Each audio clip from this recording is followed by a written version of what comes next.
من توی فکرم بود از پارسال که توی پروژه دزدگیر سیم کارتی ضرر دیدم و آیسی آردوینو رو دادم یکی دیگه تعویض کنه، بیام و یه هیتر بسازم و الان تونستم یه هیتر خیلی خفن رو خودم سرهم کنم و بسازم. سلام شما تو ساختای عزیز، انشالله حال دلتون عالی باشه. امروز اومدیم با هم دیگه یه هیتر بسازیم، یعنی یه هیتری که واقعا داره برامون کار میکنه و میتونه خیلی جلوی خرج‌های دیگر رو بگیره و حالا ما میتونیم با مثلا تقریبا زیر 2 میلیون اون رو کاملش بکنیم و اینکه بدون اینکه به ما مثلا حالا چیزای قیمت بالا بخریم، میتونیم یه هیتر خیلی ارزون رو در بیاریم و درست کنیم.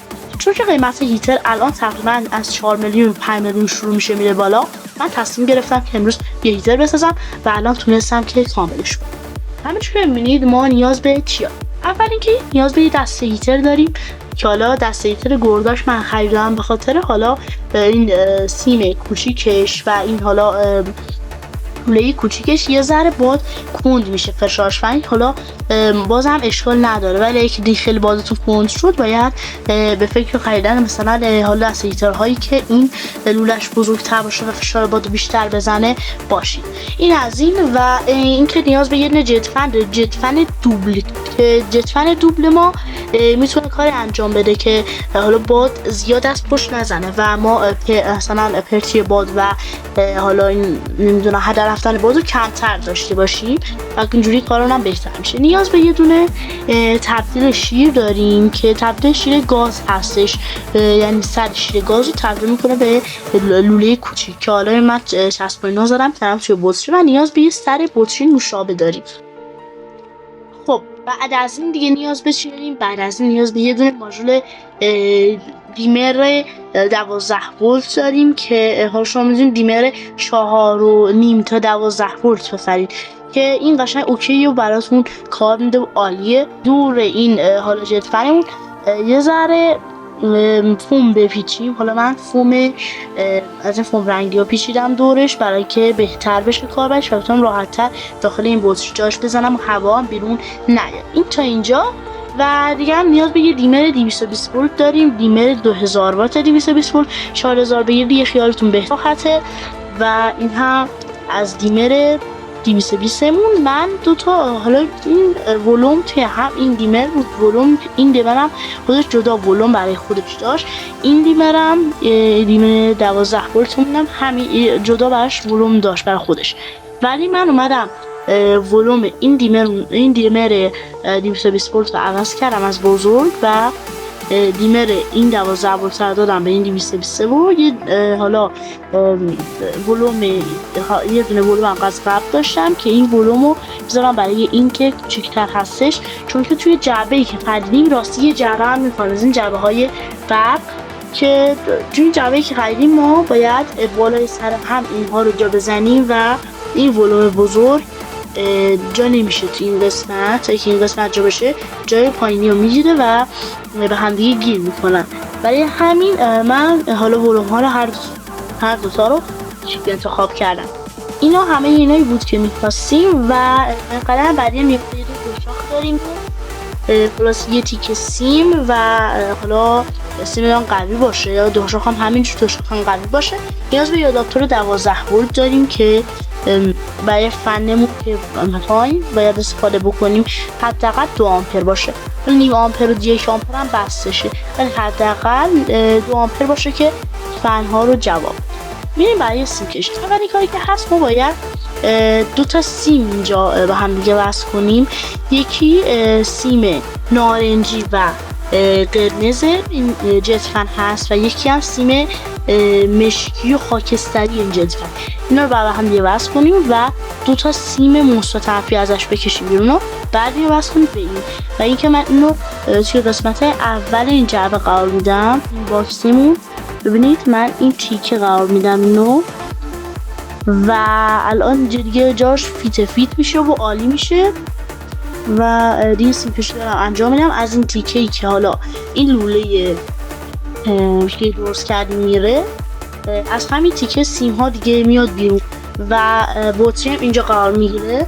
این زیرش اشکال نداره که حالا زیرش این حالتیه، این دیگه گیرم نمیکنه چون که درش باز هم یه ذره قصر شده و جا داره که ارتفاع مثلا بیشتر تحمل کنه و ارتفاعش بیشتر از جعبه باشه. این بطریمون اشکال نداره. ببینید الان این شکل قرار میگیره این و اون سر شیرمون هم میره داخل این سر بطریمون و این فنمون هم میره داخل این بطری و چف میشه و سیف میشه.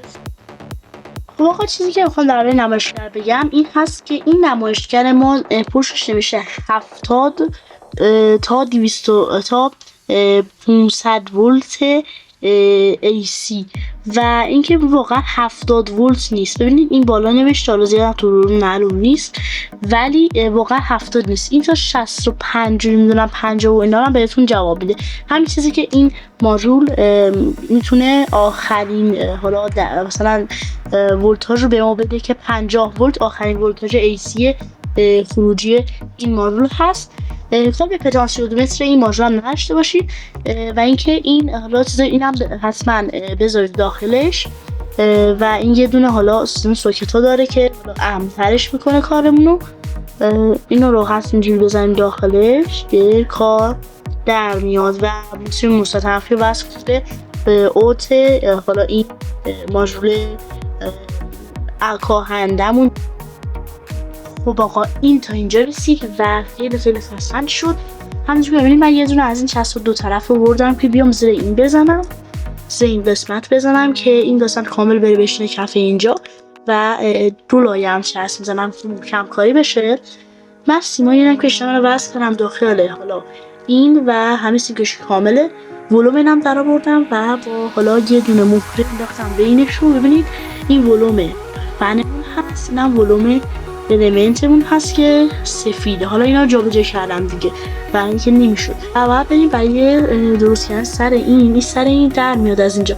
ما باید یه کاری کنم که این سیف بشه داخل این بطری و دیگه از اینجا در نمیاد و بعدش هم چسب بزنم دور این و نمایشگرمون هم همونجوری گفتم برای مثبت خروجی این دیمر 2000 وات وصل بشه. الان ما خروجی دیمر رو وصل کردیم به این هیترمون، المنت هیترمون و الان مولتیمتر حالا مولتیمترش و همون نمایشگر ولتاژمون هم وصل به همین و به خروجی دیمره.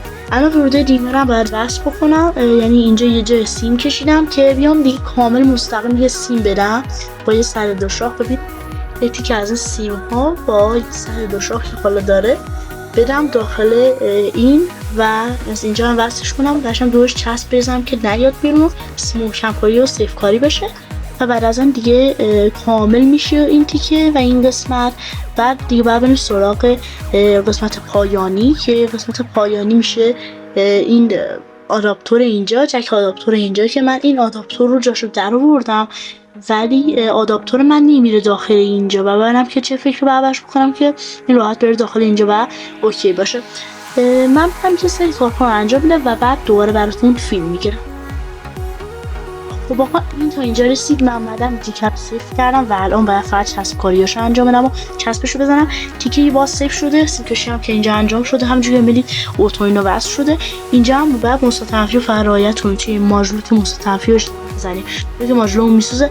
من دیگه رعایت کردم، میدونم که بغل این قرمزی که رد کردم باید مستطرفی ورودی بیاد و اینا رو دیگه بعدم اوکی هستم دیگه. حالا شما حواستون باشه که ماژولتون نسوزه.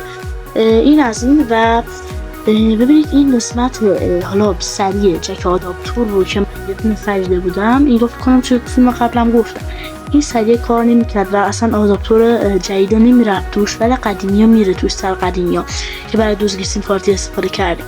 به خاطر همین من میام به جاش از این استفاده میکنم و این رو داخل سوخت پایین قرار میدم که برای رد شدن سیم و سیم رو از این بالا رد میکنم.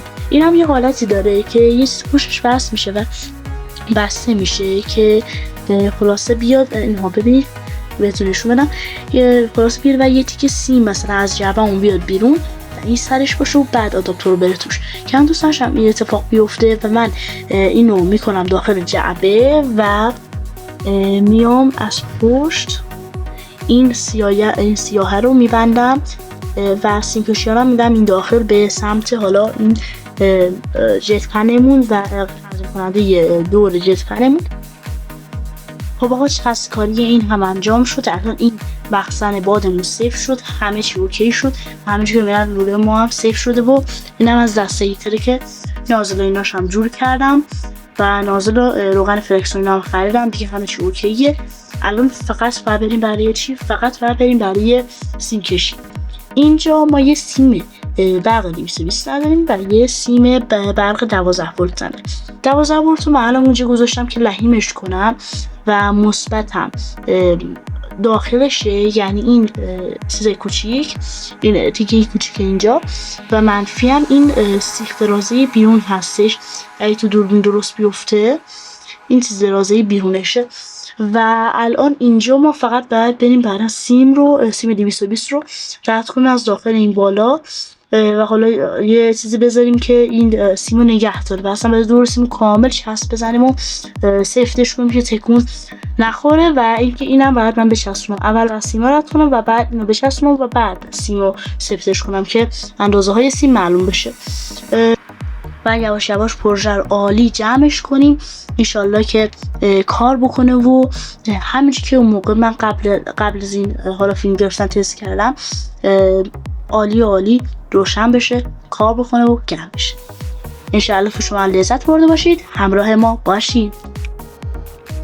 خب آقا الان ساعت حدود 3 شب هست، همینش که می‌بینید الان ساعت 2:43 هستش و من الان نشستم توی پروژه و دیگه الان خسته شدم و دوست دارم که پروژه تموم شه، فردا دیگه اوکیش میکنم. و الان تا اینجا که می‌بینید رسیده، الان فن روشنه، من روشنش کردم و حالا اینو بست و برقش رو و الان قشنگ بادی که فن میزد عالی بود و اوکی بود. گرمایی که می‌خواستم میزاد ولی الان که میشه کرد 80-90 ولت رو به ما نداد و برق بیشتری به ما میداد، مثلا تا 106 ولت اینا به ما میداد. هشت من گلومو کم می‌کردم این اتفاق نمی‌افتاد خیلی کم بشه. کنم بخاطر این مسئله سیمی هست که مسئله سیمی که کشید پتاسیلش رو دستگیری کردم ولی بازم سرسوش دارم و بازم فردا بهش برمیدم. ولی یه بعد بریم برای جمع کردن سیمش که الان ببینید این سیم فنم درست شده. الان قشنگ سیم 12 ولت وصل شده و همه چسبکاری شده. پس سیم یا حالا چیزی مونده برقش میده که این برق هم کامل اوکی بشه. یه کار دیگه ببینید همه چی اینجا عالی و به هم چسبی دیگه کامل شد. ببینید الان من میذارمش توی برق، ببینید الان 103 ولت نشون میده، 110 ولت حداقل نشون میده. دیگه حالا شاهکار این ماژول هست که حالا و ساخته شده و میتونه توان و حالا یه ولتاژ محدودی رو برای ما کم کنه.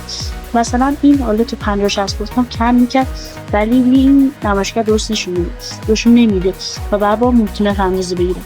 میزنم یه 750 مولتیمتر فردا و اندازه گیری میکنم و میریم تا فردا. خب آقا همونجوری که ببینید الان صبح شده و اومدیم دیگه سرش. همونجوری که الان ببینید ما تا اینجا کامل کردیم، فن و موتور رو نمیدونم دیمر فن و اینا رو کامل کردیم و بریم سراغ دیمر 220 ولت. منظور این رو چسب دو طرفه میزنم، پایه هاش ذره چیزه و بعد دو لایه چسب دو طرفه بزنم. این دیمر رو میچسبم این کف و بعد بریم برای سیم کشیش. خب آقا دیگه سیم هم دستمون رسید. این فقط یه متر سیمه که اوکی هستش و من از این داخل یعنی از این قسمت بالا اینو میدمش تا بیاد توی جعبمون و دورش رو خلاصه چسبکاری میکنم و محکم کاری میکنم و بس میکنم به و سرش هم دو شاخ میزنم. مطمئن من یه دو شاخ خریده بودم و بهتون نشون بدم. ببینید این حالتی بود و این دو شاخ زیاد جالب نبود برای این کار، برای همین من دو شاخو به یکی از سیم هایی که حالا آمپر کم میکشه بس میکنم و اون دو شاخی که آمپر بالاه یعنی این دو شاخ رو که خیلی هم خوبه با واسم شکل و شمایلش به این آمپر بالا میخوره و رو خودش هم آمپر بالا نوشته بس کنم به همین المنت هیترمون که راحت تر بتونه کار کنه و ما هم راضی باشیم. خلاصه یک چیز دیگه هم هست، امنیتش بیشتر باشه.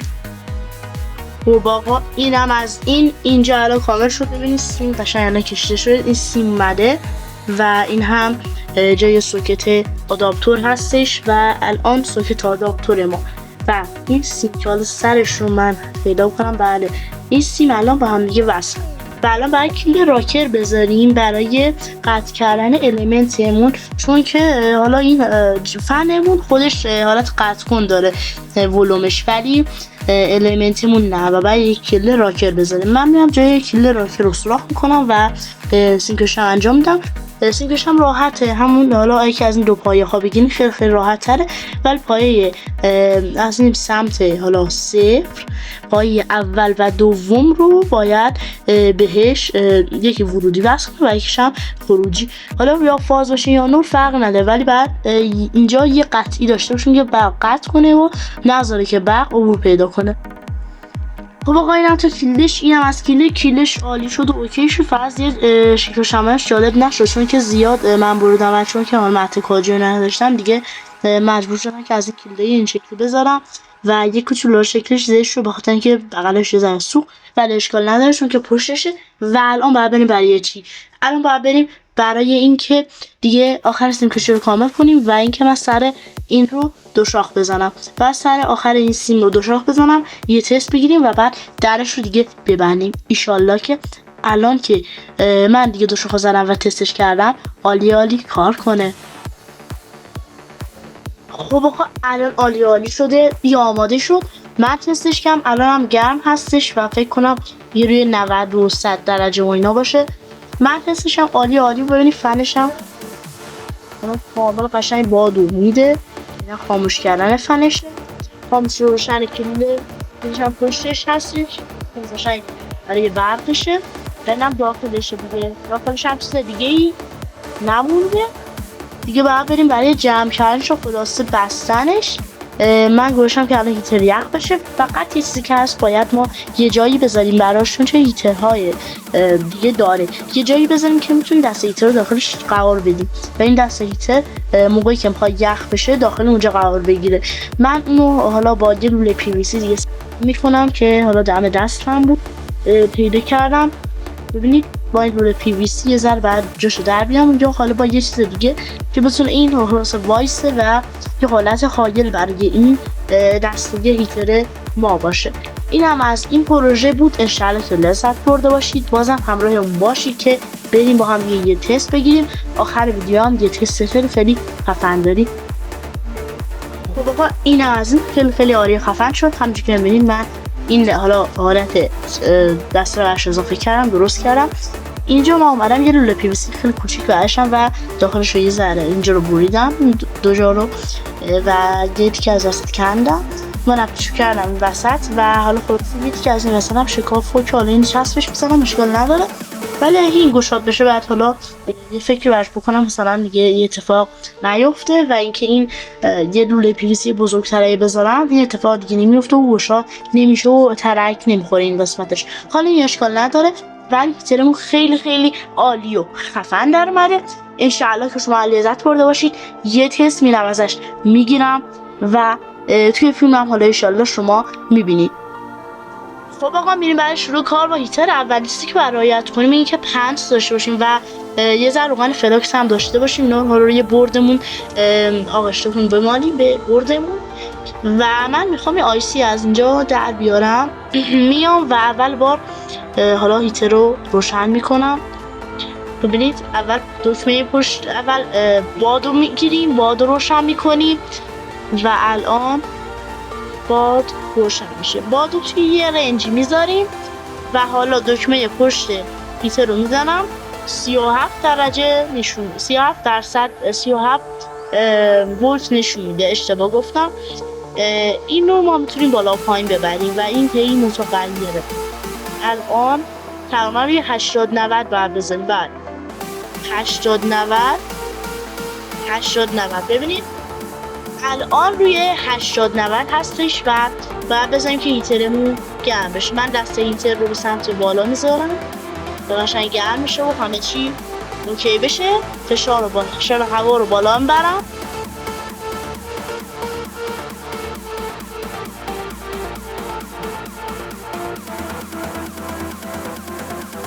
تقریبا الان باید به دمای 300 درجه برسه تا بتونه قطعات که روی این بولت هست رو آب بکنه و کارش رو درستی انجام بده. الان قشنگ فشار هوا بالاه و داره هیتر داغ میشه.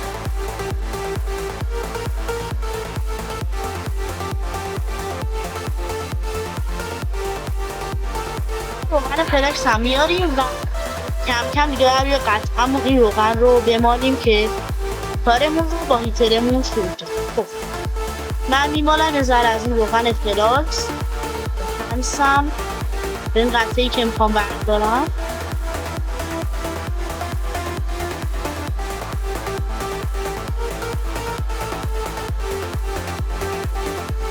بعد الان کلش روغن فلاکس گرفت و خودش و باید یک کوچولو هم حالا این پنسیون بهش باشه که کارمون راحت تر بشه برای برداشتن. روغن فلاکس رو درش رو میبندیم که حالا خراب نشه و خلاصه میزنش روی هیترمون. فکر میکنم الان دیگه هیتر گرم شده. بعد چرا الان تقریبا رسیده به دمای مثلا 200 درجه ای و الان باید بریم کارمون رو به پاش شروع کنیم.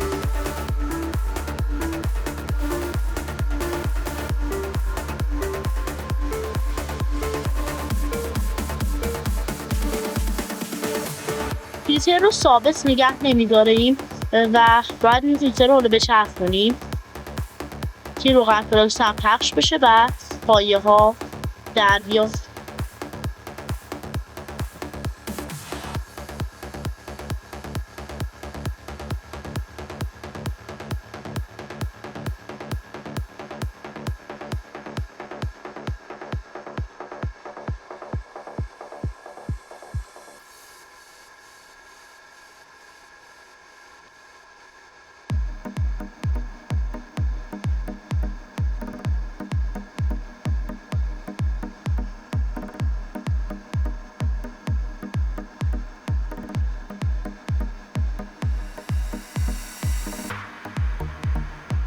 به دوباره حالا آیسیمون حرارت میدیم که پایه ها شل بشه.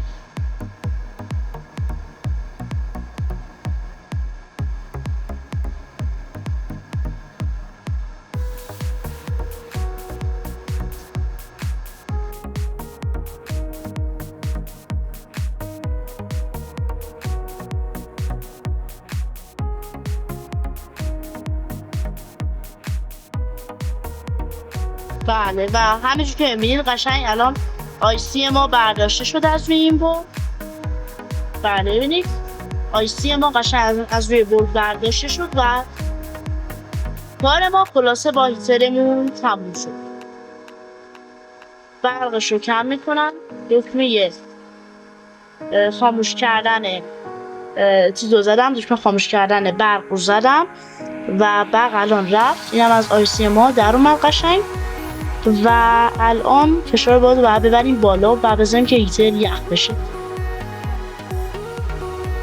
خب همونجور که دیدیم یه قطعه رو ما تونستیم برداریم از روی این بردمون و الان این قطعه الان برداشته شده و میتونیم جایگزینش رو بکنیم و اینکه این هیتر قشنگ میتونه برام هم قطعه رو برداره و هم قطعه رو بذاره. این هم از هیتری که ساختیم خیلی خیلی عالیه، خفن بود.